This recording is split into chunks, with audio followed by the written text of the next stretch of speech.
আসসালামু আলাইকুম সুপ্রিয় শুভাকাঙ্ক্ষী, দীর্ঘদিন পরে আবার হোয়াইট বোর্ডে চলে আসছি। ইনশাল্লাহ নিয়মিত হোয়াইট বোর্ডে থাকার চেষ্টা করব।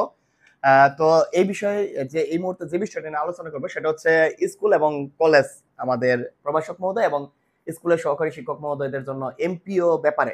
তো এই পূজার ছুটিতে অনেকে বাড়িতে চলে গেছেন, কিন্তু মাথার মধ্যে একটাই টেনশন যে স্কুল এবং কলেজের এমপিও আবেদন অক্টোবরের 6 তারিখের ভিতরে। তবে গতকালকে একটা নোটিশ করা হয়েছে যে এখন প্রতি মাসে এমপিওর আবেদন করে রাখা যাবে, কিন্তু সেগুলো প্রসেসিং হবে জুন মাসে। যেমন ধরেন স্কুলের যে আপনি অক্টোবরের 6 তারিখের ভিতরে অক্টোবরের 6 তারিখের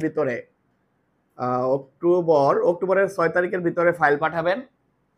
ফাইল পাঠানোর পরে মাধ্যমিক মানে উপজেলা উপজেলা মাধ্যমিক উপজেলা মাধ্যমিক অক্টোবরের অক্টোবরের 12 বা 13 তারিখের ভিতরে ফাইল ফরওয়ার্ড করবে ডিইও জেলা শিক্ষা অফিসে। জেলা শিক্ষা অফিসার অক্টোবরের অক্টোবরের 20 বা 21 তারিখ 20 বা 21 তারিখ এর ভিতরে 20 বা 21 তারিখের ভিতরে ফাইল ফরওয়ার্ড করবে ডিডি বা উপ আঞ্চলিক কার্যালয়ে।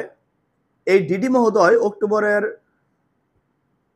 অক্টোবরের এই 21 বা 22 তারিখ থেকে নভেম্বরের 10 বা 11 তারিখ পর্যন্ত ফাইল ফরওয়ার্ড করবে। উপ আঞ্চলিক কার্যালয় যিনি ডিডির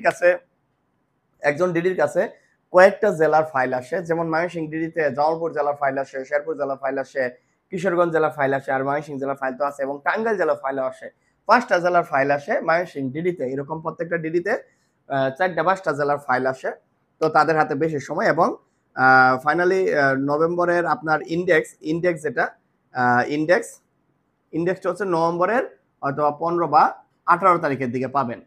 এখন এই যে এইটুকু সময় স্কুলের ফাইল, তো এর ভিতরে যদি কোনো একটা ধাপে আপনার ফাইলটা রিজেক্ট হয়ে যায়, তাহলে কিন্তু পুনরায় আপনাকে পরবর্তীতে আবার এমপিও ফাইল পাঠাতে হবে। আর যদি রিজেক্ট না হয়, তাহলে আপনি ইন্ডেক্স পাচ্ছেন নভেম্বরের 15-18 তারিখের দিকে। নভেম্বরের স্যালারিটা আপনার ডিসেম্বরে আসবে ব্যাংকে। নভেম্বরের স্যালারি আপনার ডিসেম্বরে ব্যাংকে আসবে।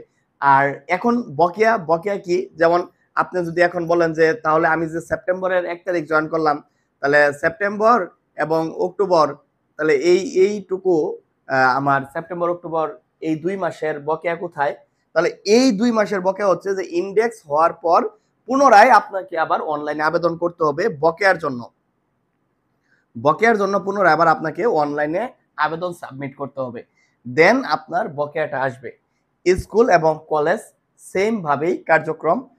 তো স্কুলেরটা দেখালাম, কলেজেরটাও সেম, আপনার বকেয়াটাও আবার পুনরায় আবেদন করে নিয়ে আসতে হবে।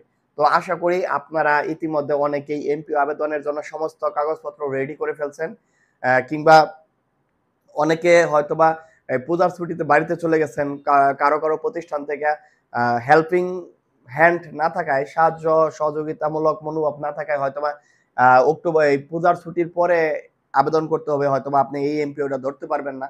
তো যাই হোক, আমাদের বেসরকারি সেক্টরে কার কপাল ভালো হয় কার কপাল মন্দ হয় সেটা বলা যায় না। দোয়া করি আপনারা সবাই যেন আপনাদের জার্নিটা যাতে মসৃণ হয়। বেতনটা হয়ে গেলেই ইনশাল্লাহ মোটামুটি একটা ঝুট ঝামেলা শেষ হয়ে যাবে। আর এই সংক্রান্ত কোনো প্রশ্ন বা কোনো আগ্রহ জানার যদি থাকে, তাহলে অবশ্যই ভিডিওর কমেন্ট বক্সে কমেন্টস করবেন, কিংবা ইনবক্সে এসএমএস করবেন। কমেন্টসের ব্যাপারটা হলো যে আমি আমার হাতে ফ্রি সময় থাকা সাপেক্ষে আমি কিংবা আমার মডারেটর যারা আছে অবশ্যই রিপ্লাই দেওয়ার চেষ্টা করব। তবে 100% রিপ্লাই দিতে পারি না সময় স্বল্পতার কারণে।